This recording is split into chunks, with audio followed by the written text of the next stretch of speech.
Hello बच्चों party, कैसे हैं आप लोग। मैं मोहित मेचरी का फिर स्वागत करता हूं आपका अपने यूट्यूब चैनल पर। मैं लेकर आया हूं आपके लिए सेकंड चैप्टर के एक्स्ट्रा क्वेश्चन।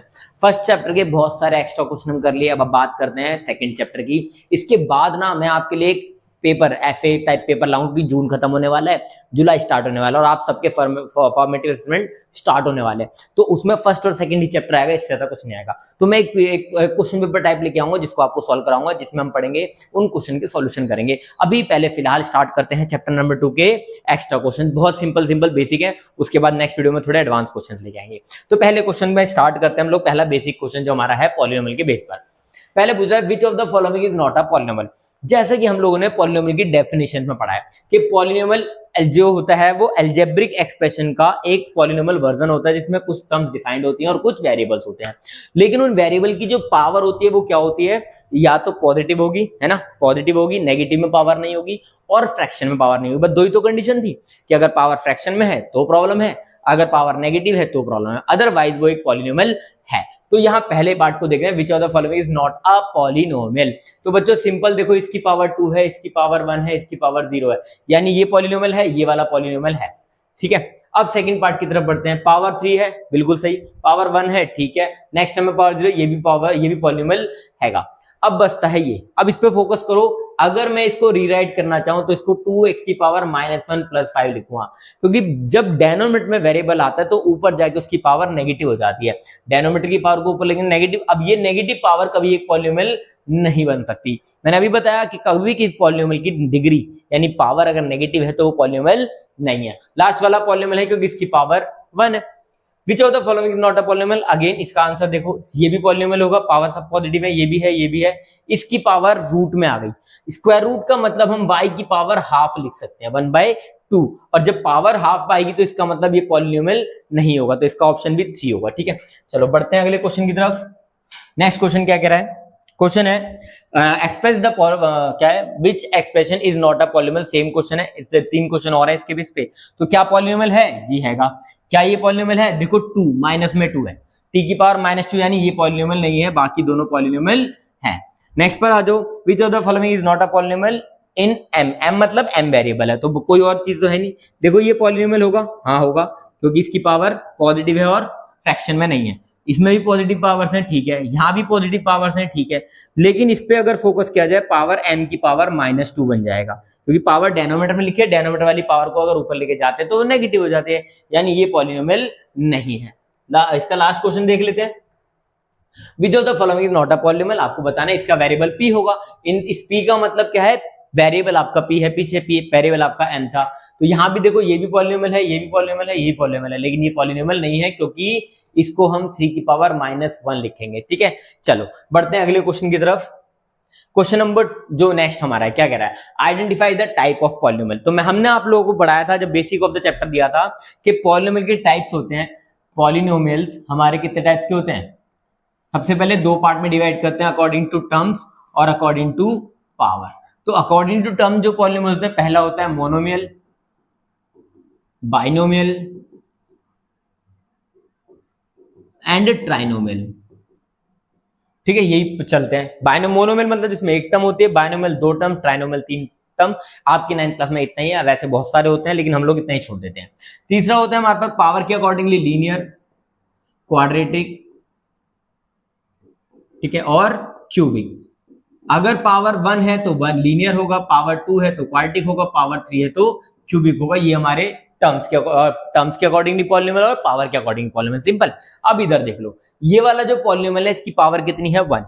जब ऊपर कुछ नहीं लिखा तो 1 होता है। यहाँ पर अगर मैं आपसे 7 की पावर पूछूं तो कितनी आएगी, 7 में वेरिएबल ही नहीं है, तो वेरिएबल की पावर यहाँ 0 मानी जाती है, इसलिए हम इसको लिखते ही नहीं है। ठीक है, तो यहाँ पर आप जो पॉलिनोमियल है उसकी डिग्री, अब डिग्री क्या होती है, डिग्री होती है maximum power of the polynomial. ऐसा नहीं है यहाँ पर a की पावर है, 0 भी है, तो बड़ी पावर कौन सी है, 1। तो ये कौन सा हो गया, लीनियर हो गया, सबसे पहली चीज। और कौन सा हो गया, 2 टर्म्स है, एक टर्म थ्योरी एक टर्म वेरी, यानी कौन सा हो गया, बाइनोमियल पॉलिनोमियल, जिसमें 2 टर्म्स आ गई। प्लस माइनस का जो साइन होता है ना, वो टर्म्स को डिवाइड करता है। तो यहाँ पर कितनी टर्म्स आ गई, 2 टर्म्स, क्योंकि प्लस माइनस के साइन आती है आपकी टर्म्स अलग हो जाती है, तो 2 टर्म्स हो गई। ये क्या है, पावर यहाँ 1 है, यहाँ 0 है, यहाँ 2 है। सबसे बड़ी पावर कितनी है, 2, यानी ऑर्डर के इसकी पावर जो हो गई मैक्सिमम पावर यानी डिग्री कितनी हो गई, 2। तो ये कौन सा हो गया, क्वाड्रेटिक। और क्वाड्रेटिक पॉलिनोमियल हो गया, और साथ में क्या है, ये ट्राइनोमियल।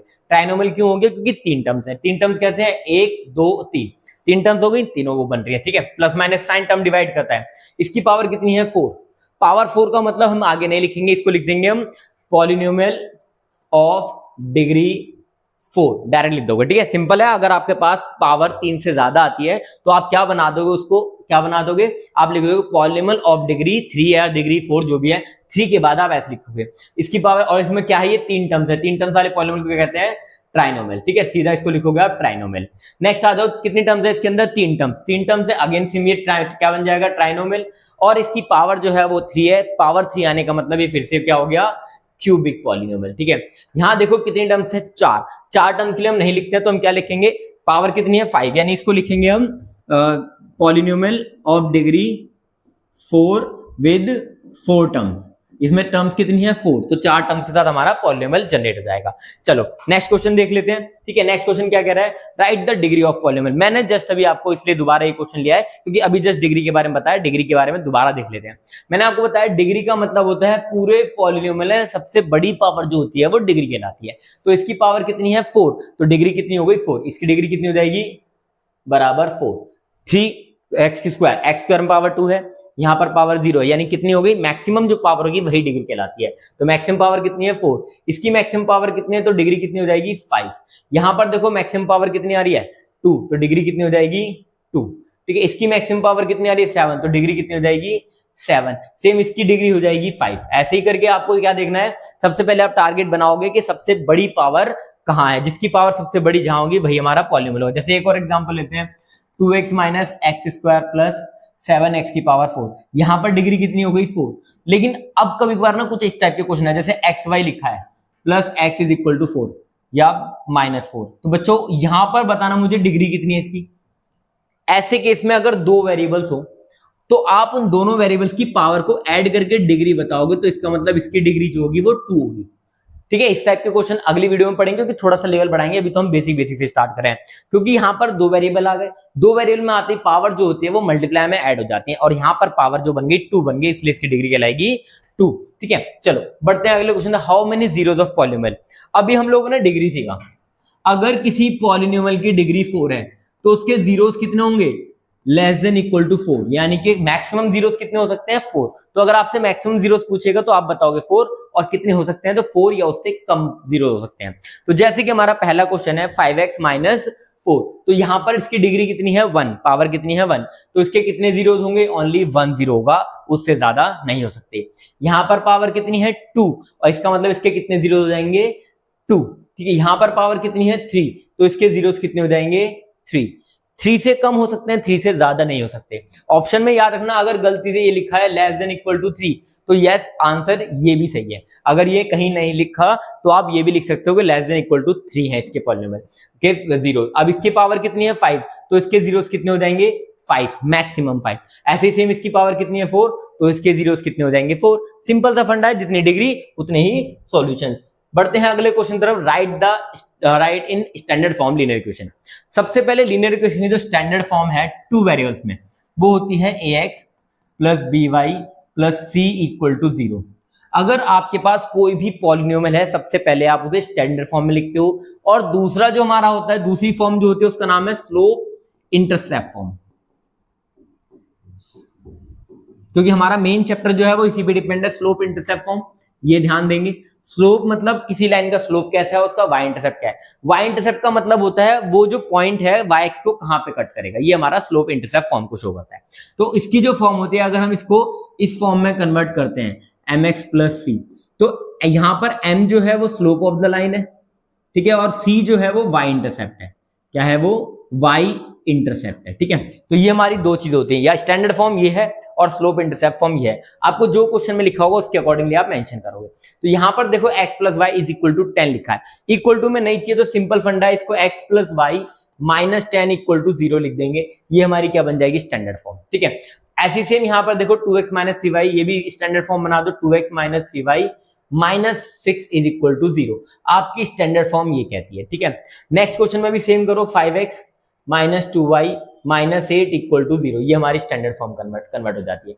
अगर हम इसको डिवाइड करेंगे, सेम करेंगे, तो पहला हमारी स्टैंडर्ड फॉर्म है 7x माइनस 4y और -12 इक्वल टू 0। सब कुछ आपको एक ही तरफ ना, या तो आप 7x को उधर ला सकते हो, आपकी मर्जी। मैं इसको ऐसे भी कर सकता हूँ, क्या आ जाएगा, माइनस का 7x प्लस का 4y plus 12 is equal to 0। ये दोनों सही है, ऐसा कुछ नहीं इन दोनों में कोई गड़बड़ है, नहीं दोनों ही सही है। आप अपने अकॉर्डिंगली स्टैंडर्ड फॉर्म में कन्वर्ट करोगे कि आपको क्या रिक्वायरमेंट है, ठीक है। सेम यहां पर देखो स्टैंडर्ड फॉर्म ने लिखा, हमारी स्टैंडर्ड फॉर्म में एक्स वेरिएबल जो है वो पहले आता है। यहां पर देखो क्या करेंगे, या तो दोनों को इधर लेके जाएंगे या दोनों को इधर, लेकिन स्टैंडर्ड फॉर्म मेंटेन करेंगे। तो क्या आ जाएगा, -x plus 3y minus 9 equal to 0। 9 को उधर ट्रांसफर तो किया, बट उसे स्टैंडर्ड फॉर्म में कन्वर्ट करना है अल्फाबेटिकली, पहले x फिर y और फिर कांस्टेंट टर्म ऐसे लगाना है, ठीक है। अगर मान लो खाली ये होता y इज इक्वल टू 3, अब इसकी स्टैंडर्ड फॉर्म कैसे मेंटेन करते।